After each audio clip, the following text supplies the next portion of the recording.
Arratsaldeon eta ongi etorri magazinera, has gaitezen betiko edukiekin. Gaur 2022ko martxoaren 2 da, ikus ditzagun zeintzuk diren gaurko efemerideak. Gaur bezalako egun batean, baina 1933 urtean, Renovación Española alderdiak bere programa aurkeztu zuen, Bigarren Errepublikako lehen alderdi monarkikoa izan da. Urte batzuk beranduago, 1939an, Pio XII egin zuten aita santu. Egun berean, baina 1974 urtean, Salvador Puig Antich exekutatu zuten. Eta bukatzeko gaur bezalako egun batean, baina 1978 urtean, Charlie Chaplinen hilobia lapurtu zuten BBIko kanposantutik. Eta orain ikus dezagun aste honetako agenda. Gaur martxoaren 2 asteazkena Iruñean arratsaldeko 7:00 Idoia Torregarai eta Mirari Martiarenaren eskutik luze edo motz bakarrizketa eskainiko da. 7:00 ere, baina Iruñeko Labagunean, Oiana Aranak, Josune Degoñik eta Itziar Ugartek solasaldia eskainiko dute. Bestalde, martxoaren 3 osteguna goizeko 11:00 Txantreako Euskaldunon Biltokin 5 urtetik aurrerako haurrentzako tailerra. Bestalde, arratsaldeko 7:00 Nafarroako Antzerki Eskolan Amua Antzerkia eskainiko da. Arratsaldeko 7:00 ere, baina Txantreako liburutegian Zauriak dokumentala proiektatuko da. Ordu berdinan, baina Barainaingo Kulturretxean, Oroimena bertso saioa Sarai Robles saio Alkaiza eta Ekine Zapiainen eskutik. 7:00 ere, baina Iruñeko Labagunean egunkaria gizarte zibilaren arrakasta liburuaren aurkezpena Joan Mari Larrate eta egunkaria batzordeetako kideen eskutik. Ordu berdinan, baina Katakraken martxoaren 8 mobilizatzeko arrazoiak hitzaldia eskainiko da. Eta ostegunarekin bukatzeko arratsaldeko 7:30 Golen Yamaguchi zenean tipularen sehaska kanta filma. Martxoaren 4 ostirala, ordu berdinan, baina Nafarroako liburutegi nagusian Dardara dokumentalaren proiekzioa. Eta agendarekin bukatzeko martxoaren 5 larunbata arratsaldeko 5:30 Zibibox Kondestablen Diana Arboniesen eskutik 4 urtetik gorakoentzako tailerra. Eta bukatzeko Baluarten 50 urte 11 soinu dantza saioa arratsaldeko 7:00. Pasa gaitezen gaurko egunkarien azalak aztertzera. Diario de Noticiasekin hasiko gara. Lerroburu nagusiak dioenez, Saias eta Garzia Adaneroren kanporaketak austuraren atarian utzi du UPN. Honen azpian egunkariak gorriz nabarmendu du Ayusok bere anaiaren kontratua zalantzan jarri zutenak PPtik kanporatzea eskatu duela. Bestalde, familia bateko 3 pertsona AP68 autobidean Ablitasen bidetik ateratzean hil direla jakinarazi du Diario de Noticiasek. Horretaz gain, kontaktu estuetako 40 aldi guztiak ezabatzen ari direla nabarmendu du. Gezurtatu egin dute Maiak adingabe migranteren delinkuentzari buruz duen alarmismoa. Beherago argazki batek lagunduta horrela dio hurrengo lerroburuak. Errusia Kievi eraso dio eta Beherago argazki batek lagunduta horrela dio hurrengo lerroburuak. Errusia Kievi eraso dio eta Jarkobekin anker jokatu du. Bestalde, beheko aldean dauden lerroburuetatik lehenengoak dioenez, Inauteri jendetsua Altsasun bere 40. urteurrenean. Bigarrenak ordea dio Osasunak espero duela hilabete honetan Tximi Abilaren kontratuaren berritzea egitea. Eta 3. bukatzeko horrela dio, Maria Baiok eta Montxo Armendarizek arte ederren urrea jasoko dute gaur. Eta orain Diario de Navarrara pasako gara. Argazki handi batek lagunduta lerroburu nagusienak dioenez, Zelenskik Europar Batasunari esan dio haien askatasunaren alde borrokatzen ari direla. Bestalde egunkariak gorriz nabarmendu du Zayas eta Danero UPN-etik 2 urte eta erdi kanporatuak izan direla. Horretaz gain egunkariak jakinarazi du 3 pertsona hil direla AP68 autobidean Nablitas parean izandako zirkulazio istripu batean. Goiko aldera itzulita krisez azpimarratutako lerroburuetako lehendabizikoak dioenez, Aste Santua bere osotasunean ospatuko da Iruñean. Bigarrenak ordea horrela dio, desagertutako Lizarrako bizilagunaren berririk gabe. Eta bukatzeko hirugarrenak ordea horrela dio, Momotxorroen festa Altsasun. Gararekin jarraituko dugu orain, Azalaren lerroburu nagusiak dioenez, Errusiak Ukrainako hirien aurkako erasoak gogortu ditu. Eta azpian Inigo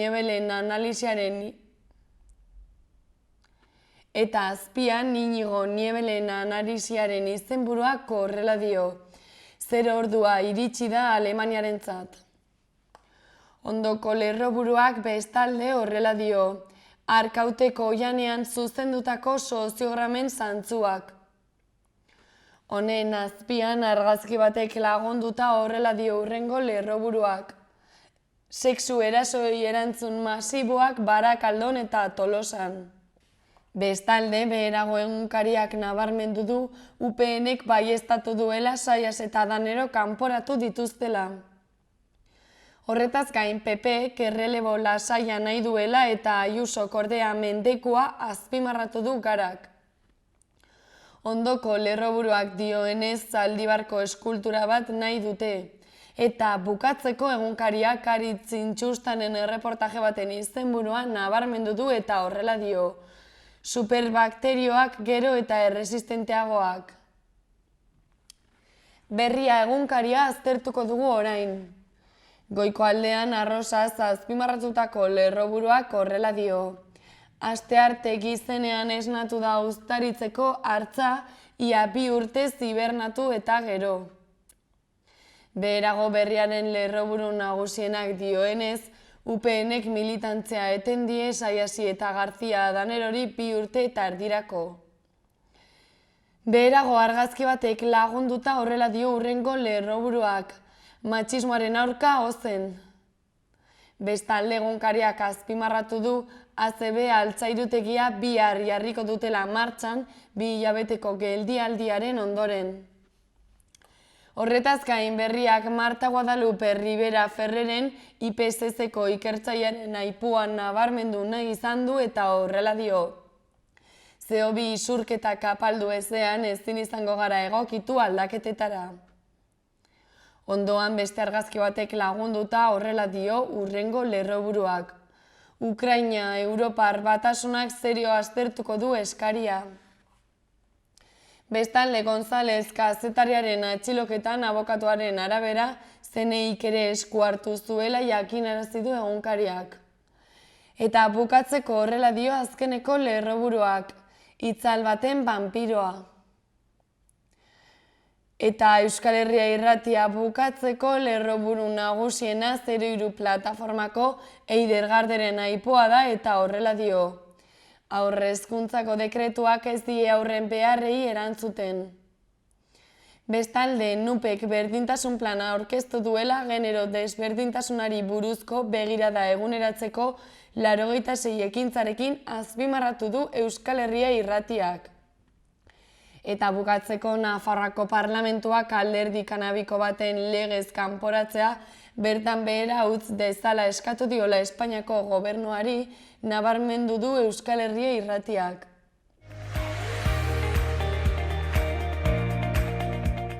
Pasa gaitezen gaurko eta biharko eguraldiaren iragarpena ikustera. Asteazkenean freskatu eta euritara joko du.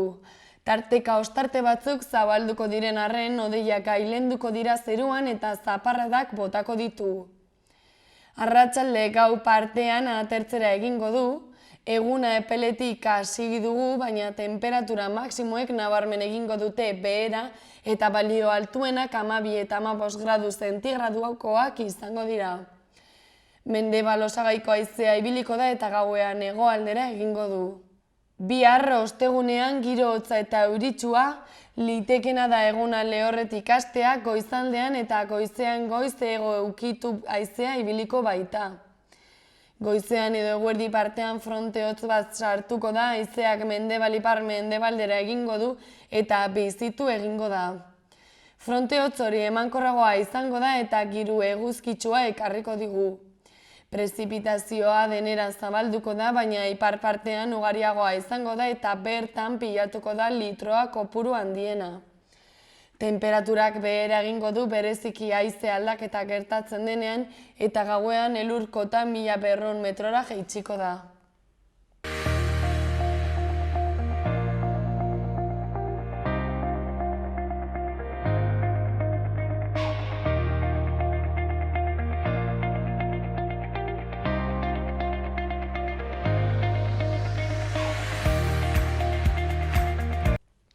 Atzo parlamentuan egon ginen PP-ko krisiari buruz galdezka.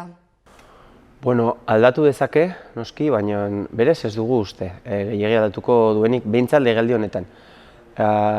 Esaten ari dira eta hemen ere ikusten ari gara nola eguneroko harremanetan eta berdintsu jarritzen duten eta iragarri dute eta nik uste ala izanen dela. Legealdi hau amaitu arte, Navarra Suma horrela jarraituko, Navarra Suman horrela jarraituko dutela. Datorren legealdiari begira, nik uste dut bai aldaketak etor daitezkeela, zalantza asko ikusten ditut aktore ezberdinetan eta ziur aski nire ustez koalizioak bere horretan ez du jarraituko. Bueno, ikusteke dago, Alderdi Popularra daukan krisiaren eragin zehatza zertan datzan eta zein izango den hemen Nafarroan. Kontutan izan behar dugu, Nafarroan eskumak, bere osotasunean, hau da, eskuma osoa bilduta dagoela Navarra Suma izeneko koalizio batean, eta hortan bai Ciudadanos eta bai Alderdi Popularraren eta UPNren egoeran, garrantzi handia dute koalizio hori eratzeko orduan, eta hori indarko relazioak eta negoziaketak beti ere koalizio guztietan gogorrak badira ere antzematen da krisi honek zailtzen ahalko lukeela Navarra Suma bezalako koalizio zabal edo eskuma osoa bilduko duen koalizioa egitea. Hortaz, badago baita ere estatu mailan nola Voxek eta ultra eskumak aurrera dijoan. Hortaz ikusteke dago, baina dudarik gabe eskuma osoa krisi batean dago, zatituta dago, ikusi ahal izan dugu, nola azken oso denbora gutxian Ciudadanos adibidez asko igo den, baina gero orain asko txikitu du bere ordezkaritza. Hortaz, bada ikusteke dago, baina beti ere guk azpimarratu nahi dugu krisi honen ondarean igoten aldera baita ere ultraeskuinaren igotze horrek eta hori kezkagarria da guztiontzat. Bai, PP eta Ciudadanosen ahuldadea batez ere nire ustez izan daiteke beldurgarria UPNrentzat, alde batetik. Ikuste UPNek, UPN hasi zela duela hilabete batzuk planteatzen, zehar izen egiten bazkide horiekin ez ideologikoki inolako arazorik daukatelako, horrez dago ez daukate zailtasun handirik, baina bai estrategia aldetik, haien apostua baldin bada gehiengo absoluto bat lortzea bakarrik eskuinekin, nik uste dut haiek ere konturatu dira oso zaila daukatela. Eta aldaketa bat egotekotan ez litzateke etorriko PP edo Ciudadanosen aldetik, baizik eta UPNren aldetik. Nik uste dut UPNren estrategia berria izaten ari dela PSOEren gana hurbiltzea Madrilen, ea Nafarroan, badakigu PSOEk beti agindu duela Madrildik, ea Nafarroan aldaketaren bat tor daiteken. Hautsi edo zautzi kalkuluak egiten egon dira, azkenean koalizio guztiak dinamikoak dira eta diakronikoak eta denbora zehatz batetan kokatutak eta agerikoa da nola UPN, hain zuzen ere, eskuma osatzen duen alderdirik nagusiena, hemen Nafarroa eskuma guztia biltzeko, bozka guztia biltzeko hautua egin zuela, eta agian ikusten ari da nola horrek zailtzen alduen bere alderdi sozialistarako daukan estrategia, ez zuzen ere hor kesito delakoaren teoria hori, eskuma ez du inoiz gehiengo osorik izango Nafarroan eta kideak behar ditu, eta zein da askotan eta hainbatetan edo gehienetan aurkitu duen kidea alderdi sozialista, hortaz, bere haien kalkuloetan hori egongo da baita ere ekuazioan. Ez zuzen ere ikustea ze formulak ahalbidetzen duen errezago alderdi sozialistarekin berriz erregimen, Nafarroan hainbat urtetan egon den erregimen hori eratzeko. Bai, esaten nuen bezala ikusten ari gara, ez? Ezken, lan erreformaren asuntoarekin, hitzarmen ekonomikoaren asuntoarekin, ikusten ari gara, ez bakarrik UPN, PSN, PSOE ere ari dela nolabaiteko bidea egiten, ez? Ja aurretik zituzten itun edo hitzarmen batzuk berriro nolabait berreskuratu nahian, ez? Eta guk esan dugu, kezkagarria iruditzen zaigula erabat, gure bidea dela ezkertiarren arteko aliantzak bultzatzea, sortzea eta mantentzea, eta bide horretan jarraitu behar dugula pentsatzen dugu. Baina, bai ikusten ari garela jarrera kezkagarriak, bai UPN aldetik, haien estrategia aldaketa bat izan daiteke, baina kezkatzen gaituena gehien bat da PSNren erantzuna zentzu horretan, eta gure aldetik argi daukagu, saiatuko garela, ezkertiarren arteko itunak sendotzen jarraitzen. Alderdi sozialista badauzka bat ezaugarri eta hemen Nafarroan ezagutzen ditugu, eta da bere ahuldade ideologikoa nola legislatura batean egiten alduen aurrerakoi eta progresisten aldeko eta abertzaleon aldeko gehiengo bat osatzeko hautua, hau gertatu zen 1985ean, tripartito horretan, Eusko Alkartasun Alderdi Sozialista eta CDN-ek osatutakoa, baina ikusi genuen baita ere nola Suitzan kontuak zituztela eta korrupzioa zela bitartez, erabaki zutela eskumari potere guztia ematea, eta hortaz bizkarra eman zioten aurrerakoien arteko elkarlanari. Ikusi genuen baita ere 2011an nola UPN eta Alderdi Sozialistak eratu zuten koalizio gobernu bat, hau da biok elkarrekin gobernatzen, eta, badirudi eta azkeneko legealdian, Alderdi Sozialista ari da gehiengoak bilatzen ezkerreruntz begira. Eta hori da Euskal Herria Bildu Nafarroan egiten dugun autoa, ahalik eta arrakala handien sortzea Alderdi Sozialista eta UPN edo eskumaren artean hori baita etorkizunerako barreragako itasunok eta abertzaleok gauzako betzeko daukagun aukeraren gako nagusia, eta hortan jarraituko dugu. Bai, Ukrainiako inbazioaz hitz egin nahi dut. Atzo parlamentu honek gaitzetsi zuen Rusiak egindako inbazioa. Ez dago inolako eskubiderik herrialde subirano bat inbaditzeko, egin den moduan, ehundaka hildako zibilia daramazkigu, gaur bertan irakurri dut 500.000 biztanlek baino gehiagok atera behar izan dutela herrialdetik, krisi humanitario handia sortuz, ez dago inolako eskubiderik, badakigu gauza asko hobetu daitezkela Ukraina bezalako herrialde batean, badakigu giza eskubideak, gutxiengoen eskubideak, aniztasuna hobeki errespetatu daitezkela, errespetatu behar direla, eta horretarako uste dugu badaudela moduak, badaudela tresnak eta bideak asko hobeak gerra baino. Gerra onartezina da, eta inbasio hau onartezina delako, atzo konzentrazio bat burutu genuen eta adierazpen instituzional bat osatu genuen Kamara honetako alderdi eta koalizio guztien artean, eta hori esanguratsua da, ados jarri izana, hainbeste talde ezberdinen artean hori lortzeko. Bueno, azteko gaileura, nola ez, gerraren inguruan hitz egin behar dugu, eta zekezka, sortzen zaigun guztioi, olako egoerek eta nola den posible, 21. mendeko egun hauetan, 22. urtean, oraindik aurrelako gerrak eta ezbaiak eta kontrobersiak konpontzeko bitartekoa erabiltzen duen. Ez beldurgarria da, gertatzen ari dena, batez ere pentsatu behar dugu hainbat eta hainbat biztanlego zibilak jasango duten egoeretan, eta hortaz nik uste dute age ardura osoz aritu behar garela, gerra amaitzeko exigentzia nabarmenduz, eta irtenbide elkarrizketaren bitartez lortuko den irtenbide bat bilatzearen aldeko hautuaginek eta ekimenak bultzatuz, baina gure lehenengo lehendabiziko kezka beti jendartean kokatzen dugu.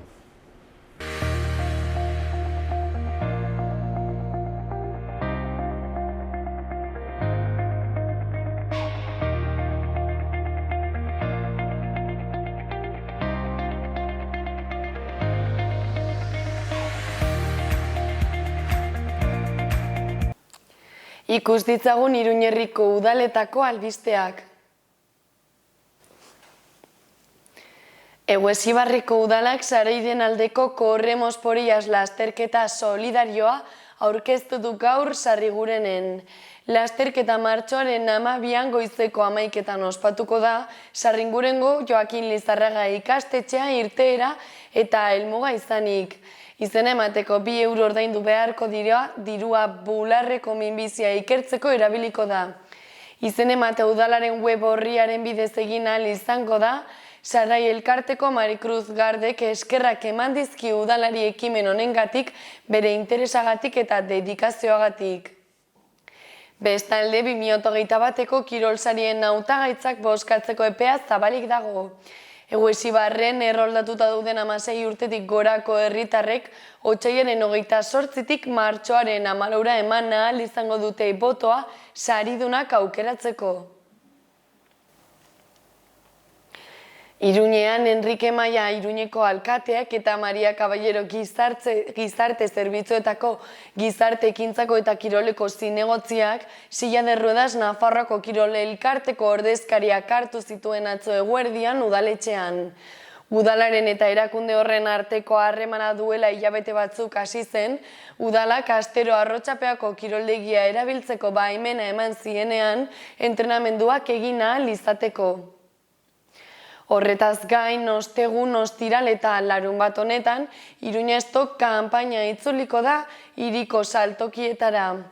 Aurtengo edizioan hiriko 100 establezimenduk hartuko dute parte, hainbat sektorekoak, Iruñeko udalaren ekimen bat da eta merkatarien elkartekin lankidetzan hiriko merkataritza dinamizatzea helburu duena eta 3 egunetan establezimenduetan bertan deskontuak egitea.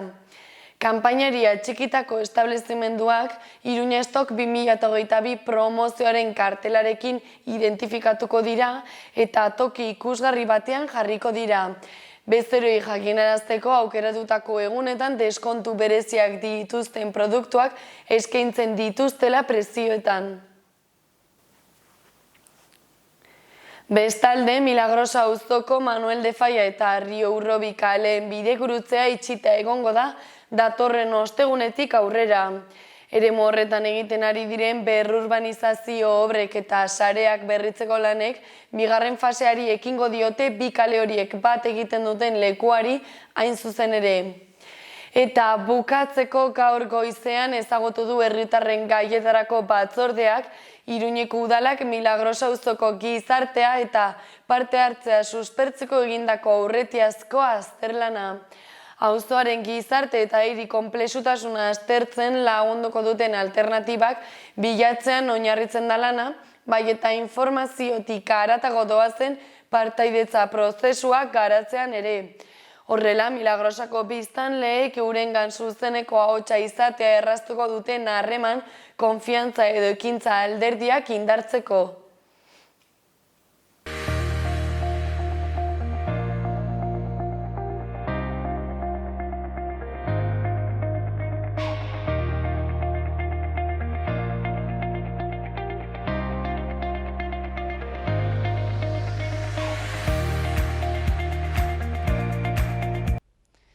Eta hau izan da guztiak gaurkoz, eskerrik asko beste behin zuen arretagatik eta bihar arte.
Rivera.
Paratu,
Eperrak.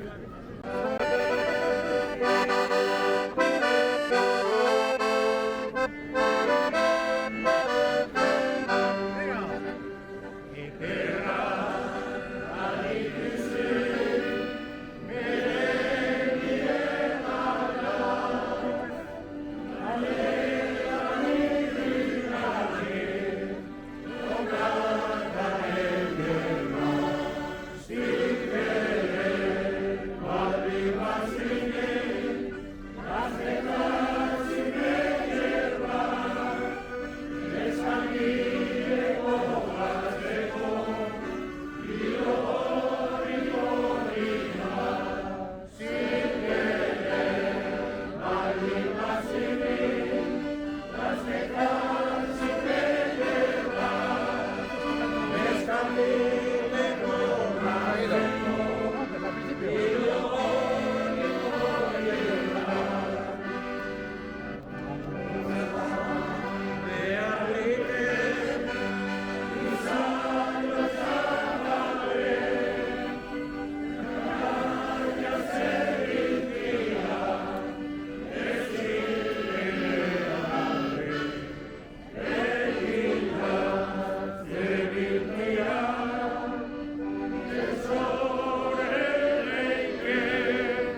Estamos, ¿eh?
Itzatzen zu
Ahora tú,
Gobierno de Navarra. Nafarroako gobernua.